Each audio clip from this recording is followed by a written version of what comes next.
Ander Ganzabal, bigarren gaur Irunen, zorionak, nola jundaguna?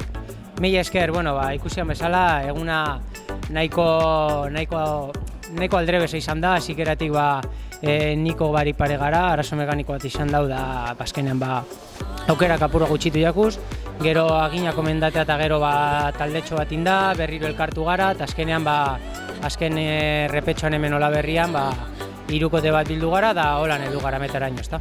Gaurkoan handicap handiegi bat, zekan agian, gehienek ez den dutela batera ezagutzen errepidea, horrek pixkat ere zero duzuna edo mesfidantza ere egiten zuen. Azkenien ikustea perfilen holako portu gogor bat basakadu esalakoa, perfilan oso gogorre ematen bana da ezagutu barik, azkenean urduritasun handia suposatxau, bajado soluzia, asko nahaztuteko aukera ematen bana, baina azkenien denok batera indogu da esan bezala aginan erabaki da, ezte?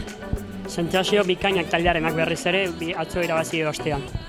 Ikusian bezala taldea oso indartsu da, oso bloke potenti dekogu da, azkenean Nafarroarako oso fuerte gauzela ikusi dugu da, buelta hona ateraten jakun.